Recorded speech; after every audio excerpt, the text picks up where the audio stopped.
2011 में चलती ट्रेन से कुछ बदमाशों ने उन्हें नीचे फेंक दिया। उन्होंने गोल्ड की चेन पहनी हुई थी।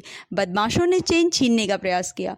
As she was a sports person और एक निडर लड़की की तरह वो बदमाशों से भिड़ गई। उनकी मदद के लिए वहाँ पर कोई नहीं आया। जब उन्हें ट्रेन से बदमाशों ने नीचे फेंका तो उधर से दूसरी ट्रेन आ रही थी, जिससे टकरा कर वो दोनों ट्रेनों के बीच में गिर गई।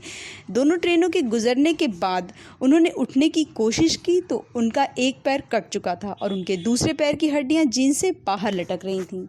हमारे और आपके रोंगटे खड़े कर देने वाली इस सच्ची घटना को हमें और आपको ज़रूर सुनना चाहिए, जो हमें आज बहुत कुछ सिखा के जाने वाली है, जिसे सुनने के बाद हमें अपनी हर तकलीफ़, हर परेशानी, जिसका रोना हम अक्सर रोते रहते हैं, बहुत छोटी लगने वाली है। ये कोई कहानी नहीं है, ये वो सच्ची घटना और दर्दनाक हादसा है जिसे विश्व की पहली हैंडीकैप्ड माउंटेनियर अरुणिमा सिन्हा ने फेस किया था, और जो अपने साथ हुई इस दर्दनाक हादसे के सामने घुटने टेकने की बजाय हिमालय की ऊंचाइयों को नाप दिया।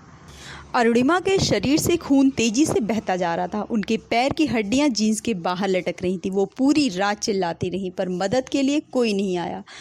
पूरी रात मदद के लिए चिल्लाते चिल्लाते उन्हें दिखाई देना भी बंद हो गया था। पूरी रात ट्रेन आती जाती रही, जिसके वाइब्रेशंस को केवल वो सुन पा रही थी। ट्रैक पर मोटे मोटे चूहों ने उनके पैरों को कुतरना शुरू कर दिया। ब्रेन उनका पूरी तरह से काम कर रहा था, पर बॉडी में कोई मूवमेंट नहीं थी। सुबह होने पर गांव वालों की नज़र उन पर पड़ी और गांव वाले इन्हें बरेली डिस्ट्रिक्ट हॉस्पिटल ले गए। वहां पर डॉक्टर्स ने इन्हें देखते ही कहा, ना हमारे पास ब्लड की व्यवस्था है, ना एनेस्थीसिया, हम करें तो क्या करें। अरुणिमा के अंदर से उस समय जाने कहाँ से इतनी हिम्मत आई और वो बोली कि जब मेरा पैर कट गया और मैं पूरी रात ट्रैक पर पड़ी रही, तो अभी तो आप मेरे भले के लिए मेरे पैर काटेंगे, आप बिना एनेस्थीसिया के ही मेरे पैरों को अलग कर दीजिए। ये सुनते ही डॉक्टर्स ने अपना ब्लड दिया और बिना एनेस्थीसिया के अरुणिमा के पैरों को अलग कर दिया। अरुणिमा की चीख से पूरा हॉस्पिटल हिल गया था, पर उनकी हिम्मत ने डॉक्टरों को भी हिम्मत दी। जब लोगों को पता चला कि अरुणिमा नेशनल प्लेयर हैं, तो लखनऊ के केजीएमसी में उनका इलाज चला। उसके बाद स्पोर्ट्स मिनिस्टर उन्हें एम्स ले गए, जहां उनका इलाज 4 महीने तक चला। अब तक तो सब ठीक चल रहा था। प्लेयर होने की वजह से उन्हें अच्छा ट्रीटमेंट मिलना शुरू हुआ। करीब 4 महीने बाद जब वो थोड़ा ठीक हुई तो उन्होंने न्यूज़पेपर देखा, जिसमें ये छपा था कि अरुणिमा के पास टिकट ना होने की वजह से वो ट्रेन से कूद गई, जिसका पूरी तरह से घर वालों ने खंडन किया। थोड़े दिन बाद ये बोला गया कि अरुणिमा सुसाइड करने गई थी। हम अंदाज़ा भी नहीं लगा सकते कि उस लड़की की स्थिति क्या रही होगी, जिसे ये भी पता नहीं कि पूरी ज़िंदगी वो व्हील चेयर पर रहेगी या बैसाखी पर, या जिसकी रीढ़ की हड्डी में 3-3 फ्रैक्चर हैं, वो कभी बेड से उठ भी पाएगी नहीं। उसके बारे में ऐसी अनाप शनाप चीज़ें आए दिन न्यूज़पेपर में छप रही थी। न्यूज़ मीडिया आए दिन उनके बारे में तरह तरह की अनाप शनाप खबरें छाप रहा था, और एक मिडिल क्लास फैमिली की वजह से उनकी बातें कोई सुन भी नहीं रहा था। तभी उन्होंने अपने दिल दिमाग में एक बहुत बड़ा फैसला लिया कि आज बोल लो जिसको जो बोलना है, लेकिन एक दिन मैं प्रूव करके दिखा दूंगी कि मैं क्या हूँ। और हॉस्पिटल के बेड पर लेटे लेटे ही उन्होंने तय कर लिया कि वॉलीबॉल नहीं, लाइफ का सबसे टफ गेम माउंटेनियर बनने को चुन लिया। जो न्यूज़पेपर उनके लिए उनके बारे में अनाप शनाप खबरें छाप रहा था, उसी न्यूज़पेपर के अगले पेज ने उन्हें आगे बढ़ने का रास्ता दिखा दिया और उन्हें वो लक्ष्य बता गया कि आगे क्या करना है। परिवार में उनके जीजा जी, जिसको वो अपना बड़ा भाई मानती थी, उन्होंने उन्हें पूरा सपोर्ट किया। हॉस्पिटल से निकलने के बाद वो तुरंत बशेंद्री पाल मैम से मिलने गईं, जिन्होंने 1984 में एवरेस्ट सबमिट किया था। उनके राइट लेग में स्टिचेस अभी भी लगे हुए थे, पर घर जाने की बजाय वो सीधा बशेंद्री पाल मैम से मिलने गई। उस समय अरुणिमा के दिलो दिमाग में केवल 2 चीज़ें चल रही थी कि उन्हें लोगों को जवाब कैसे देना है और एवरेस्ट सबमिट कैसे करना है। बशेंद्री पाल मैम को जब उन्होंने अपना लक्ष्य बताया तो बशेंद्री मैम की आंखें भर आईं और उन्होंने कहा कि ऐसे हालात में ये सोचकर ही तूने एवरेस्ट को फतह कर लिया है, अब तो लोगों के लिए एवरेस्ट फतह करना बाकी है। परिवार को छोड़कर बशेंद्री मैम पहली ऐसी महिला थी जिन्होंने उन पर भरोसा किया, और उनका ये विश्वास कि अनु ये तू कर लेगी, अरुणिमा सिन्हा के हौसले को एक नई उड़ान दे गया। प्लानिंग भी कर ली, मैम भी मिल गई, लेकिन जब हम मैदान में उतरते हैं तो हमें अपनी असली औकात का पता तब चलता है कि हम क्या हैं। बशेंद्री मैम ने कहा, अरुणिमा तुम्हारे सोचने से अब कुछ नहीं होगा, तुम्हें ये प्रूव करके दिखाना होगा कि तुम क्या हो। अरुणिमा ने बोला, मैम मुझे बस एक मौका चाहिए, मैं प्रूव करके दिखा दूंगी। अरुणिमा जब माउंटेन पर पहुंची तो रोड हेड से बेस कैंप तक पहुंचने में लोगों को 2 मिनट लगते थे और उन्हें 3-3 घंटे लग जाते थे। क्योंकि उनकी राइट लेग की हड्डी अभी भी नहीं जुड़ी थी। लेफ्ट लेग उनका आर्टिफिशियल लग चुका था, पर उसके घाव अभी तक भरे नहीं थे। थोड़ा भी वो ज़ोर से अपने कदम को रखती तो उसमें से ब्लड निकलने लगता था। अरुणिमा मन ही मन सोचती थी कि मैं इनके बराबर भी नहीं चल पा रही हूँ, मैं एवरेस्ट कैसे चढ़ूँगी। पर उन्होंने भी कसम खा ली थी कि कोई बात नहीं, आज नहीं तो कल, एक दिन मैं इनसे पहले एवरेस्ट सबमिट करके दिखाऊंगी। 8 महीने बाद सब लोग लगभग पूरा वेट उठाकर बेस कैंप से साथ निकलते थे, पर टॉप पर सबसे पहले पहुंचने वाली अरुणिमा होती थी। उनकी हिम्मत देखकर उनके साथ वाले उनसे यही आकर पूछते थे, मैडम आप खाती क्या हो, आपके पैर भी नहीं है फिर भी आपकी क्लाइंबिंग अमेजिंग है। उनकी हिम्मत को देखते हुए उसके बाद उन्हें स्पॉन्सरशिप भी मिल गई। जब वो एवरेस्ट पर चढ़ाई करने के लिए गई तो वहाँ पर शेरपा होता है जो माउंटेनियर के साथ जाता है। उसने जैसे ही सुना कि एक पैर इनका नकली है और दूसरे में रॉड है, उसने तुरंत मना कर दिया कि इनकी वजह से मेरी जान भी जा सकती है। बट सबके कन्विंस करने पर शेरपा किसी तरह से मान गया। जैसे जैसे माउंटेन पर चढ़ाई शुरू हुई, अरुणिमा का जो प्रोस्थेटिक लेग था वो काफ़ी स्लिप करने लगता था आइस पर। उनका पैर पूरी तरह से घूम जाता था और लेफ़्ट लेग में असहनीय दर्द होता था। शेरपा ने कहा, अरुणिमा आगे और भी मुश्किल होगी, नहीं हो पाएगा।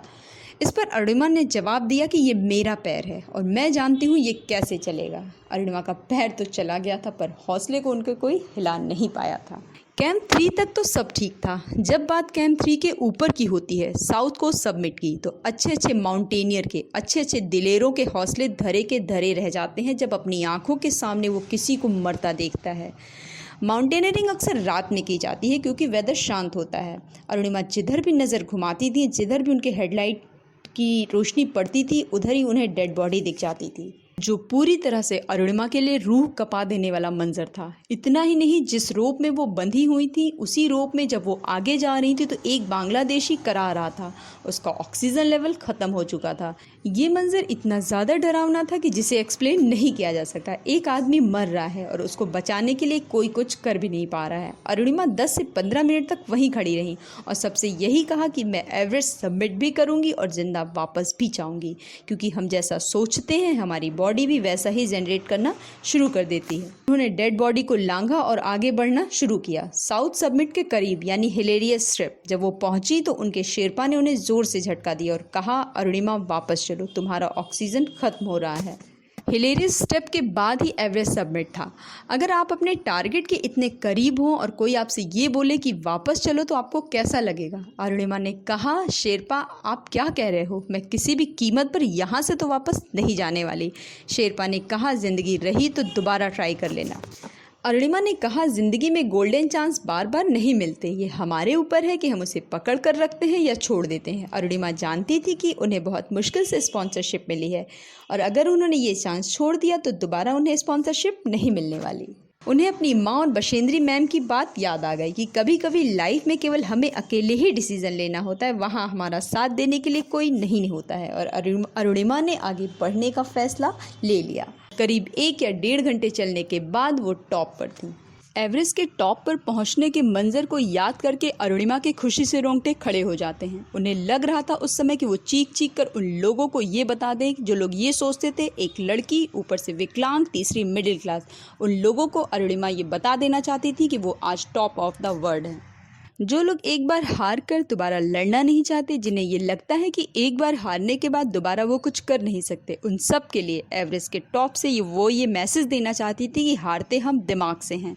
हम तब हार मान लेते हैं जब हम दिमाग से विकलांग होते हैं, क्योंकि विकलांगता हमारी सोच में होती है। जो दिमाग से विकलांग है तो नॉर्मल आदमी भी विकलांग है। एवरेस्ट के टॉप पर पहुँचने के बाद उन्होंने शेरपा से कहा कि मेरी एक फ़ोटो खींच ले। शेरपा चिल्लाने लगा, बोला ऑक्सीजन ऑलमोस्ट ख़त्म हो रहा है और तुम यहाँ पर फ़ोटो खींचने की बात कर रही हो। बट बहुत रिक्वेस्ट करने पर शेरपा ने उनकी फ़ोटो खींच ली।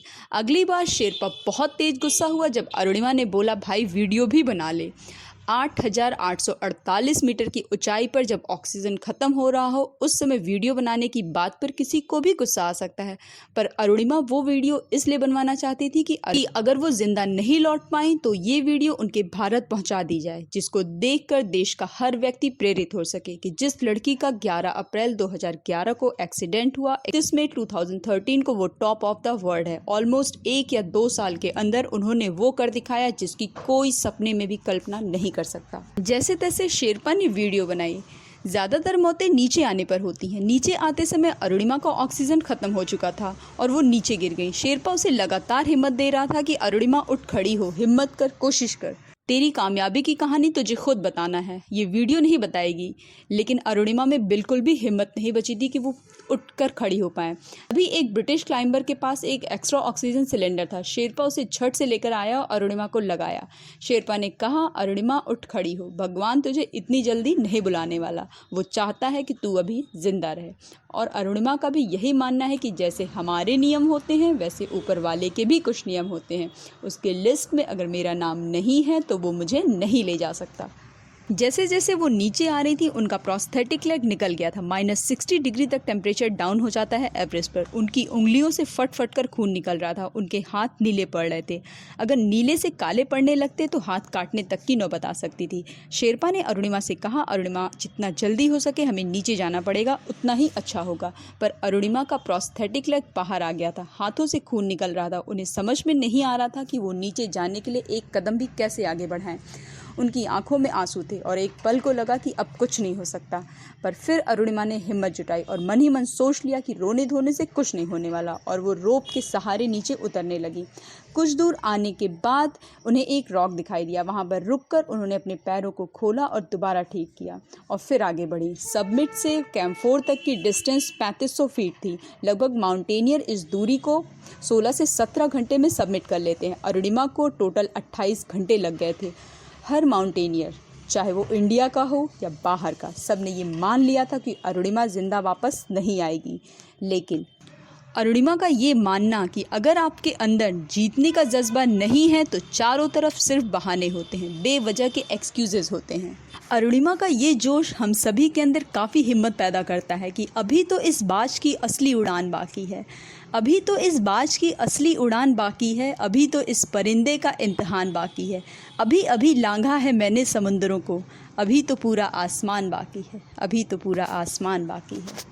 दोस्तों, इस कहानी को शेयर करने का सीधा सा मकसद मेरा आज यही था कि सब कुछ हम में है, सब कुछ हम में है, हम जैसा सोचते हैं वैसा ही बनते हैं। पद्मश्री अवार्ड से सम्मानित अरुणिमा सिन्हा की कहानी पढ़ने के बाद मुझे ऐसा लगा कि इन्हें देश का सर्वश्रेष्ठ पुरस्कार भारत रत्न से भी सम्मानित किया जाना चाहिए और उनकी कहानी को बच्चों के पाठ्यक्रम में भी शामिल किया जाना चाहिए, जो कि ज़्यादा से ज़्यादा बच्चों को प्रेरित कर सके और विपरीत परिस्थितियों के सामने हमारे बच्चे कभी घुटने ना टेकें।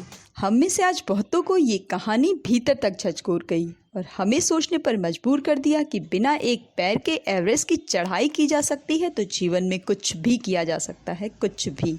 ज़रूरत है आपके जज्बे की। आशा करती हूँ आज की ये सच्ची कहानी आपके लिए, आपकी भी लाइफ चेंजिंग कहानी साबित होने वाली है। दूसरों तक इस कहानी को पहुंचाना बिल्कुल भी मत भूलिएगा। भारत के हर एक व्यक्ति को इस साहस और वीरता की जीती जागती मूर्ति के बारे में ज़रूर पता होना चाहिए। मिलते हैं फिर एक लाइफ चेंजिंग कंटेंट के साथ मेरी नेक्स्ट वीडियो में। Till then bye bye, take care and thanks for watching.